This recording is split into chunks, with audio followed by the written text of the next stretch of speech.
Good morning, and welcome again to another session of Facebook Live. John Sauter from the Purdue Alumni Association and April Holleiter behind the camera and the production crew.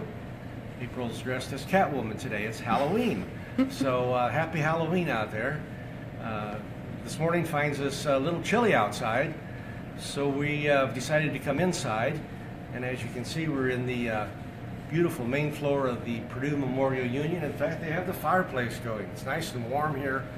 So again, as one of the purposes of this this effort is, maybe it recalls your days of being here in room 118 and studying and sitting by the fireplace and keeping warm on those cold days. We know it's going to get colder, but this is kind of our first shot of real cold air here, so we're all kind of inside today. Today for Facebook Live, we're going to talk about John Purdue. Today is John Purdue's birthday. John Purdue would be 215 years old today, born on Halloween back in 1802. So we're going to talk about John and get some details into John's life, maybe some things you've not heard before, maybe do a little myth busting about John and some of the things you've heard about John. And then we're actually going to start strolling down the hallway of the Union building and pass some things that you've seen before, but maybe talk a little bit about some of those things and kind of end up in the ballrooms and some interesting things about the north and south ballrooms of the Union building. So here we go with another Facebook Live. So as I mentioned, today is John Purdue's birthday. Born 1802 in south central Pennsylvania.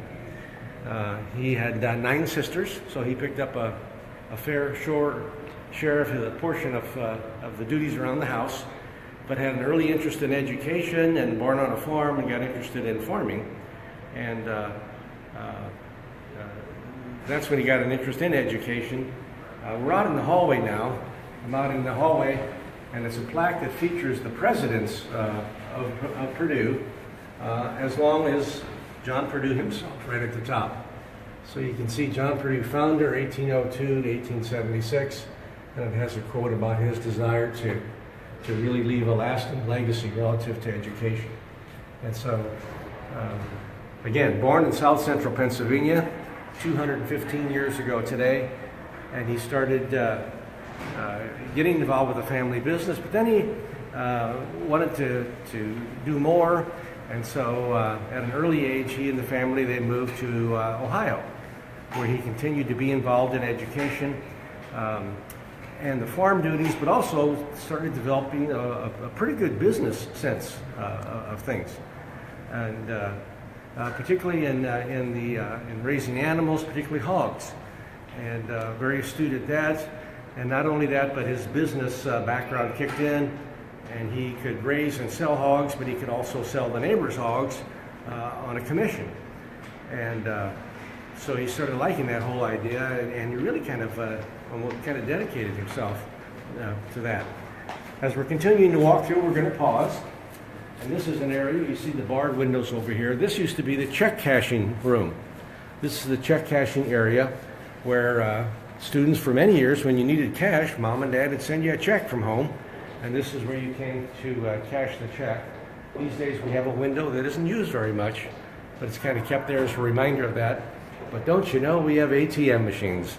And so that's the way our students today get their finance, get their cash, that sort of thing. Of course, most have their own accounts these days. So back to John Purdue as we stroll along. John Purdue is now in Ohio and doing very well. And as everybody is thinking back then, the cry is "Go west, young man." And so John Purdue heard that, and he started traveling west. And so he moved to Ohio in around 1831 or so, and then he decided to go further west. And so around 1837, 1839 or so, he started exploring going west, and he got as far as Lafayette, Indiana on the Wabash River. And there he found a great location being on the river that looked like you could really make a go of some business here. And most records indicate, you can come on by, most records indicate that around 1839 is actually when he arrived here. Thanks. Around 1839 is when he arrived in Lafayette, and he saw the steamboats and the paddle boats going up and down the Wabash River, and he thought, I can make a go of it here. And so he did. And so he established a general mercantile business with dry goods, so clothing and soap and nails and lumber and those sorts of things. But also, again, got involved with the hog operations for himself and for the neighbors, and started amassing some wealth.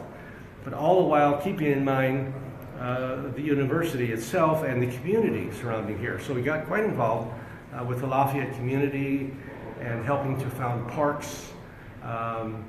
During this period of time, 1839 to about 1850 or so, he actually was instrumental in the construction of a bridge connecting both sides of the river. It was the Brown Street Bridge. It was a covered bridge at the time.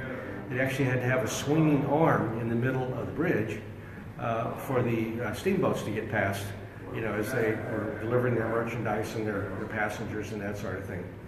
A little after that, around the 1850s or so, he was instrumental in getting a spur and actually a main line of the railroad that was running from Indianapolis to Chicago, right through the middle of town. So there's another way to kind of transport his goods, that sort of thing. Now he was really starting to expand his business. He actually would go as far as New York City to sell a lot of his goods, particularly pork, you know, and those sorts of things. As we get closer to the 1870s, the Civil War is starting to kick into action. He amassed most of his wealth through selling hogs to the Union Army during that period of time. He established his own bank. Lafayette Savings Bank downtown used to be his bank. It's now bought out by Old National. So he had a bank, he had wealth, he was a bachelor. Didn't spend a lot of money on himself. Actually, he lived in the Lahr Hotel downtown. He had a room in the Lahr Hotel, and he spent most of his life living in a fairly simplistic setting. And the rest of the story you're probably familiar with, and that is when the state wanted to establish a land grant school, John Purdue stepped forward and offered $150,000 and 100 acres if they would locate the school here and name it after him and make him a member of the Board of Trustees permanently. And so the state agreed to that, and we became Purdue University in 1869. So John Purdue was kind of a generous but a difficult man to work with. Our first few presidents had kind of a difficult time. John was used to making all of his business decisions, and there were his decisions, and they were right decisions. And so when other people started questioning that, it didn't go so well with John. And so he was known as kind of a cantankerous business guy along the way. You've probably seen pictures, or maybe even we have a statue on campus of him. He was kind of a sharp dresser at the time. He liked to carry a cane, a black cane with a white knob on the top of it. But that was more for a fashion statement than it was for anything else. Along the way, he really didn't need it necessarily. But not a lot of photographs of John, and so actually, after his passing, they had to try to figure out how much maybe he weighed and how tall he was and that sort of thing, and they found a pair of his trousers that had a 42-inch waist, and from that they estimated, with a 30-inch inseam, and maybe they estimated he weighed about 240 and was about 5'7", you know, that sort of thing. So a lot of interesting stories. Wanted to stop here. This is the terrace room. When the Union first opened, this was quite a popular place for the folks to come for meals. This is where a lot of the meals were served in this particular room right here. For a while, it might have been known as the Crescent Room, which eventually moved upstairs to become the Sagamore Room. The Crescent Room, named after the Walnut Room in Marshall Fields in Chicago. That's where the whole idea came, you know, for the naming of that. But then they changed the name to the Sagamore Room. Back to John Purdue. John Purdue helped the school get going. 1869, we're chartered. 1874, our first president, Richard Owen, arrives on campus. And it's only 2 years later that John Purdue passes away in 1876. 1876, as University Hall actually is being built, is when John Purdue dies. And one of his wishes that he had mentioned to somebody was that he wanted to be buried on campus by the newest building being built at the time, and of course that was University Hall, 1876. To put it in perspective, we're still talking about the frontier. 1876 is the year of Custer's last stand. So it's still the frontier out there, and higher education is just kind of getting going, but John Purdue obviously gave it a pretty good boost. We're now going to walk into the South Ballroom. We want to talk about the ballroom as a little bit in June. Come on in, April. We're in the beautiful South Ballroom, connected to the north. A lot of dances, of course, were held here, mixers. They're cleaning the floors, it looks like. In the early days, there were mixers on Saturday night. Couples could come for $1 a couple to the mixers. These are the days, of course, where the young ladies would have a dance card, and you'd have to show up early, and if you saw your favorite girl and you wanted to get on her dance card, you better get there quick and put your name on the list, that sort of thing. Very popular place, it still is, as a matter of fact. It's probably one of the largest meeting places in town. Between the two ballrooms, they can seat 1,000 people for events. So for a lot of community events, this is where they like to come. For any number of gatherings and fundraisings. Just a couple weekends ago, they had 100 men who cook.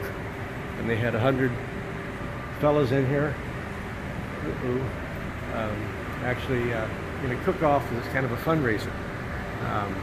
We were going to go in the North Ballroom. Now we're going to have to duck through these doors here, I think. Good timing. Here we go. Hope we don't lose our signal. Okay, we persevered. Okay. So the ballrooms are still used extensively. We're now in the North Ballroom of the Union Building. Just another great location. Hasn't really changed much. As a matter of fact, I have a photograph of what it would have looked like. Oops. Anyway. Here's a picture of the North Ballroom. In this case, you can see they had chandeliers, and now we have no chandeliers. They have indirect lighting along the way. But then the other thing you might want to notice in the photograph is that this is where the bandstand used to be. So the bandstand actually used to be against this wall over here, and these days they put it over here. This is also a great place now for weddings. In fact, I was hoping the sun would be out this morning, but if the sun is out about 9 and 10 in the morning and they're coming through the stained glass windows here, it's just a beautiful setting for a wedding. We now have wedding receptions and throughout the months of June and July, quite a bit. Back to John Purdue. A few myths about John Purdue.